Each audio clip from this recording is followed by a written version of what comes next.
Welcome to DPV. I'm at Total Mayhem Racing Shop doing some trophy truck prep. We got the Baja 1000 coming up, I think about 5 weeks, and we're in much better shape than last year, but it's still going to be quite the push. So Tyler and Alex will be here a little bit later. They're at work right now, but Tyler gave me a few things to do. First thing, got to put this alternator and this alternator bracket on. So from Bill's Hot Rod Co. Last year we could not find a bracket locally. You know, it was just a couple days before we had to leave, and we're here in a small town, so they don't have all the parts. Couldn't find a bracket for a short water pump, and so came up with this here, but it's not great, and you know, there's just some play in it, and it was hard to get this belt tight. So we've got the correct bracket. I'm gonna go ahead and start working on that. Then the next thing we got to do is we had window nets right here. We're gonna put some Lexan here, so I got to make some templates to cut the Lexan, and we're gonna leave about an 1/8 inch around on the roll cage, and then Tyler's gonna weld on some tabs to mount that little piece of Lexan. And then I'm not sure what else we got to do. I'm sure there's plenty of work. When Tyler and Alex get here, we'll be busting through more of the punch list. So let's get this alternator bracket taken care of. Yeah, let's get after it. All right, here's the bracket. There are specific dimensions that you need. It's probably really hard to see this. The drawing of the bracket and stuff's like super faded. But this surface right here to the head has to be 5/8. There's dimensions from the front of the head to the back of the bracket. Looks like that has to be 1 5/16 inches. Yeah, so we're gonna pull the top 2 water pump bolts and the front passenger side intake bolt. All right, well, 2 things. One, the hardware that came with the brackets, it's not long enough to go through the water pump. I measured it. There is the correct distance between the head and the bracket, even though that water pump seems kind of thick right there. And then the other thing, this fitting for the oil cooler right there is in the way. So, waiting to hear back from Tyler. I think we're gonna disconnect that fitting, get all this hooked up so we can see what we need right there. Some way to shorten that up. So, I'm gonna run to North 40, get a couple bolts, and I'll be right back. It's supposed to be a simple job. What the heck? All right, well, this has turned into quite the job. I thought this was supposed to be easy. But yeah, I got the bracket in. It's all where it's supposed to be now. Gonna need to do something different with that oil fitting, so I just pulled it out. And then I went to go put the alternator in. And these fuel lines are really flexible, but this radiator hose was not giving us room. So rerouted the radiator hose. Didn't film it because it was making a mess everywhere. I had to hurry up. So now we're going to try to get this alternator in and make sure that we can figure out how to run that oil line. I think we're ready to put the alternator in. So let's go ahead and put that in right there. Sweet. Looks pretty good, I think. So now just waiting for Tyler to get back so we can mess around with that fitting. So I think I'll move on to the window templates. But yeah, this is much better than the previous setup, I think. Trophy trucks, gotta love them.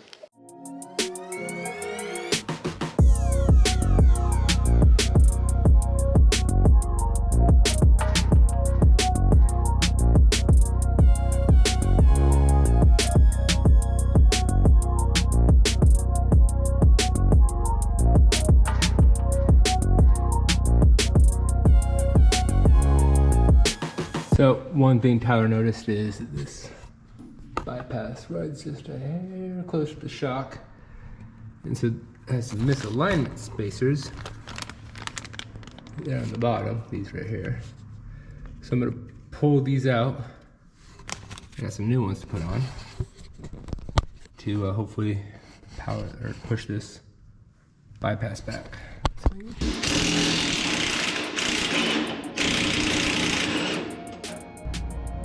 So these are what came out. This was the front one, so it had cheated this back in that pocket. So we'll put in these two even misalignment spacers. And then if it is too close again, we'll put these in, but flip them in reverse, but then we might run into interference with our upper A arm. So hopefully those are the ticket.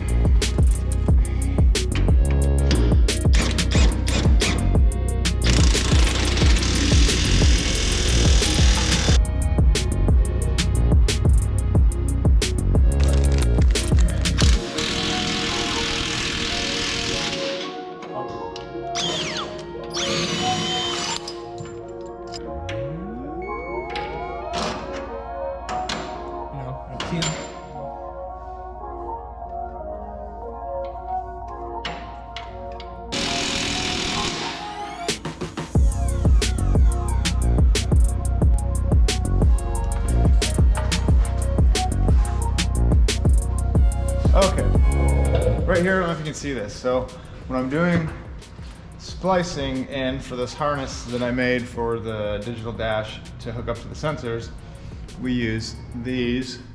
They are open barrel splices. Pain in the ass. And well, for these little tiny ones for sensor wires, you know, that are 20 and 22 gauge, AWG, whatever. Yeah, so you use these pliers, splice them together. And then to seal them, we use this from Mayhem. It's called ACL. It's a heat shrink. You slide over the top when you heat it up. There's glue inside that activates and seals it. And then I have DR25 that we then sheath over the top and heat shrink that on. And then another SCL made by Mayhem on the back side that will shrink over that and then glue, seal it. So it's a sealed little harness.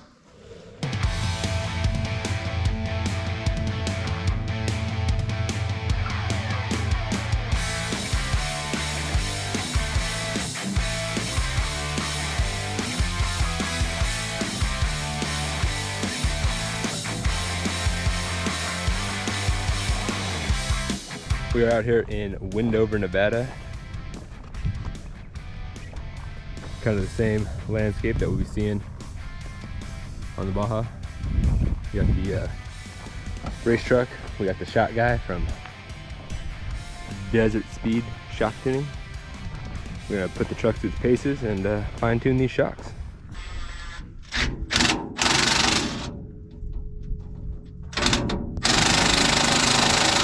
Yeah, this is the really sexy part of shock tuning right here. Yeah. Climb inside of truck. Climb inside and try to hammer stuff. Yeah. Under bed Rubbermaid tote is what we need. You know what I mean? Like the ones that go under the bed. Yeah. Traditionally, you're supposed to have the front up a tiny bit for approach angle. It's not approach angle. It's what we actually want the front high on purpose. Yeah. So that it carries through the whoops. Gotcha. So it stays on top. Okay. Yeah, okay. Yeah. Right. We don't want it to ever get down deep in the whoops, or else we have a hard time getting back out. Okay. Gotcha. That's when you cartwheel. So you just. Yep. So it's kind of like the whole motorcycle theory. Like when you're going through a set of whoops, you want to lean back, keep the front end light, let it skip, let the back do all the work. Same concept.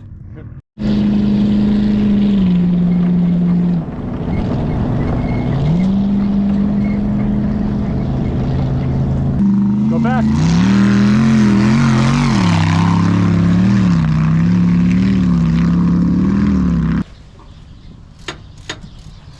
I'd like to call this a trail fix, but we are nowhere near the trail. Stopped at a buddy's house last night, put us up, pretty nice. Did acquire some new chase vehicles. What? Yeah, we've been mobbing part of the Baja 1000 on these little guys. Great for parts runs or whatever. Our starter failed due to heat, so we're going to be wrapping it with this performance heat shield. Hopefully it came with stickers so we can get some of that horsepower associated with. No stickers. This mod adds 0 horsepower. Our new starter though came with stickers, so that will give us, there's another 5.5 horse. We get the starter installed, get it wrapped with some heat shield, and fire it up. So we thought that was going to be just a couple seconds after I turned the camera off to check that battery or the solenoid or the starter. Yeah, turns out starter not the problem. We lost a channel in our Switch Pro. Not ideal. So right now our starter is just ran off of a push button that only the passenger can reach. But we made a plan. We execute the plan. The plan goes off the rails. We come with plan B. So now we're on plan B. It's gonna work. So now we are driving to Mexico in the dark and in the fog, but we're actually going a lot faster than I thought. We did decide to hit, you know, California traffic at about 5 o'clock. So yeah, next stop, Ensenada. So you don't have this pass. Yeah. Mexico. Right over there. Hello, Mexico. We are point of no return. Feeling a lot better about the truck than we were last year. Last year at this time we were leaving Lewis. We hadn't left Lewiston yet. Oh yeah, huh? Yeah, we didn't leave till like Monday at like midnight or something. Yeah, so next update will be at our hotel, the Villa Marina. Yeah. And yeah, we'll picking up some dump cans tomorrow. That'd be nice. Yeah, some more fuel. More extra fuelsies. Because we only have 6 fuel cans back there. 6, not 7, 6. And we'll it'd be nice to have a couple more. And those with the quick fill, or with the quick dump on them.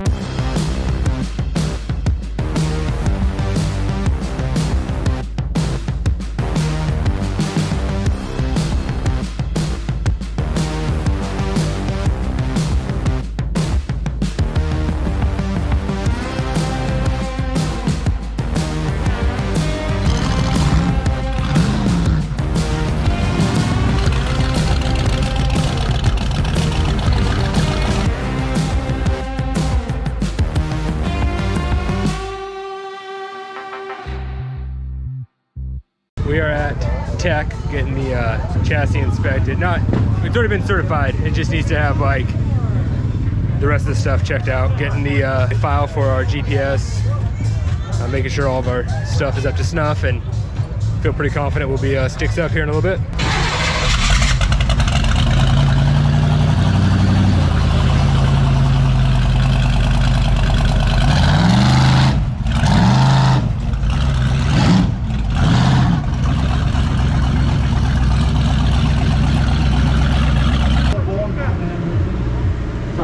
How's it going? How did all the plans lay out for you to come down here? It's always chaos. That's why it's called man up racing. Everybody's a plan. You always have to pick up things that have to come today. But that's racing. You know, you figure it out. You overcome. Man, I like that U.S. Thumbnail, brother. Appreciate it. Right there in the truck. Oh, got it. All veterans. Awesome. Thank you for your service. I appreciate it, brother. And you know what? We were actually went over, got some pizzas, picked them up for the crew. Saw you pulling out of the Villa Marina with this thing. We were like, that thing is mean. I like it. I appreciate it. This is garage built, man. I designed and built it myself. Hired Jason Herder, tech consultant, to help me out with the 3D CAD. And it's really a brainchild and labor of love of over like 10 years. So, yeah, man. What do you think? It's one badass truck. That's all I can say. I appreciate it. You ever seen one of these built in garage before? Back in the early days, nowadays they'll go buy roller chassis. Yeah. That's impressive. Who do you got driving with you? I got me, Malabone driving, Alex Barclay's driving, Al Hummel, Mason Davis, and Jeff Crawford. How many of those are veterans? Just me. Shoot. Well, you're wearing that camo U.S. Army flag. Well, rather proud. I love it, brother. I appreciate it. Thanks, guys. What have you got sponsoring for you? Anybody else? No. Visa, MasterCard? Yeah, my wife, yeah. Right on. Well, hey, we'll see you guys down the pause. Good luck. Be safe. Rubber side down. Just keep it going there. Total Mayhem Racing. Love it there. Man, it's definitely, I saw this thing coming. I'd be go running.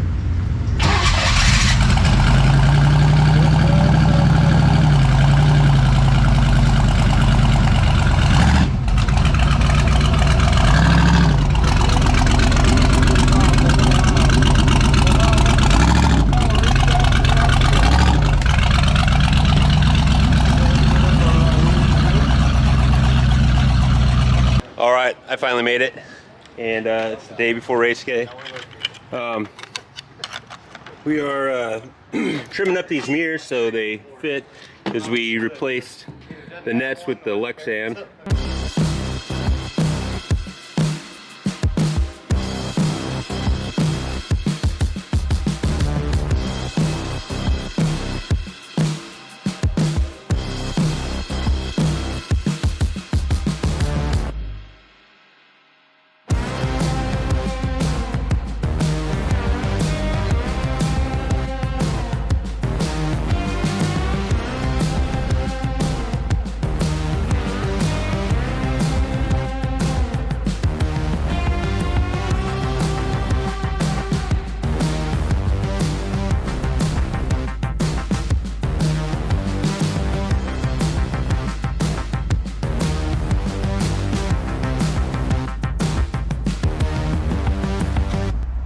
Josh is painting all the suspension bolts and all the mission critical bolts so that we can tell when we stop if they've moved at all. Kyle is currently updating the GPS with additional notes and such. All right, so it's Baja Eve, and much like Christmas Eve, we are anxiously awaiting tomorrow morning. The presents can't come soon enough, and it's like the worst time.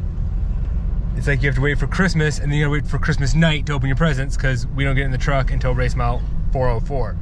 So really hoping it holds together until race mile 404, and then we'll just send it to about 8 something, 8:20ish is when we get out of the race truck. We will be switching at about 600 something to do a driver co-driver old Swaparooski. Right now we are going to fuel up here at $19.20. That says dollar. I don't think it's actual dollar. I got no diesel. You got no diesel? I got no diesel for the Uh-oh, and they don't have diesel. So we will have to find another diesel station. All right, stay tuned. All right, so we have to find diesel for the race truck. Talking to our local guru, he had By the race truck, you mean chase truck? Chase truck, yeah, we do not need diesel for the race truck. Tyler, do not listen to that part. All right, so our local guy has said that that light was not legal. All right, there are long stretches of road where we won't have the opportunity to get diesel, and so we need to fill 2 of our race cans with diesel. So we have an extra 30 miles or 30 gallons in case we run out. So we went over the plan tonight, way more setup than last year. We have we'll wake up 8 a.m. tomorrow. We have to be down for the ceremonial start. Ceremonial start at 9, and then they head up the hill for the real start that starts about 10 o'clock at the spot that we started last year's race. So hopefully we get some good rest and we do good. So, all right. Yeah, so I think we're gonna end this video here. We've done a lot of wrenching. Tomorrow we get to do some wheeling. Hopefully there's no wrecking. No wrecking. But wheel it, wreck it, wrench it, repeat. we'll see you next time.